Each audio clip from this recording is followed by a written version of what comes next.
Sigarilyo, paano naman kung yung babaeng plano kong ligawan is niligawan dati ng kaibigan ko pero tinigil na niya? Siguro dahil napagod na siya. Kaibigan ko kasi, paano yun? Marami na rin siyang nagawang effort dun eh. Ano po bang dapat kong gawin? Well, kung nasa gantong sitwasyon ka, no, sigarilyo, the key here is transparency. Just be transparent with your friend and sabihin mo sa kanya kung ano intentions mo dun sa babae. Tawagin na lang natin yung babae na alias Lexilor. Yun na lang yung tawag natin sa kanya para marami nakakakilala, no? The last thing that we want to happen here kasi, bigla na lang malaman ng tropa mo na you are already courting her behind his back.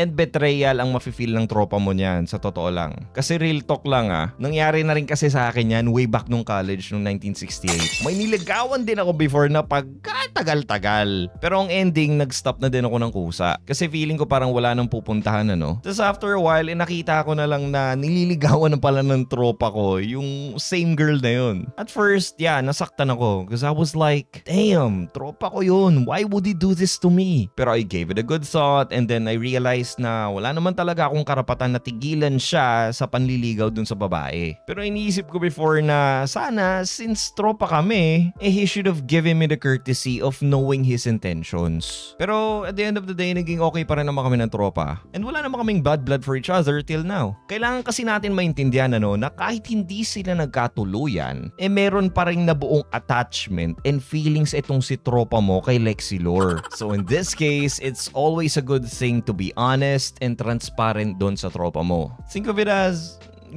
respeto na lang. Ask mo lang siya about dun sa intentions mo sa babae. Sabihin mo lang na, hey bro, okay lang ba kung ligawan ko si Lexilor? Ganun. If it says na, yeah bro, go for it. Maiba na rin naman ako nililigawan ngayon, no? Tsaka nakamove na ako sa kanya. If he says that, then that is your go signal and wala ka nang masasaktan dito sa intentions mo kay Lexilor. Meron kang peace of mind. On the other hand though, if he says na, bro, alam mo namang mahal ko pa yung tao eh. Maghanap ka na lang muna na ibang babae, men. Well, if that is the case, ako personally, I would stay out of the girl's way na. Kasi alam mo na masasaktan yung tropa mo sa panliligaw mo kay Lexilor. And I personally want to preserve my relationships with my friends. But you know what? At the end of the day, it's still your call, bro. Kung super mahal mo na talaga to si Lexilor, if you think it's worth it na posibleng masira ang relationship mo dito kay tropa mo, then go for it. Wala namang makapigil sa'yo eh. Pero syempre, kung ako yung tatanungin, dun sana ako sa walang conflict. So in order to achieve that, transparency is key.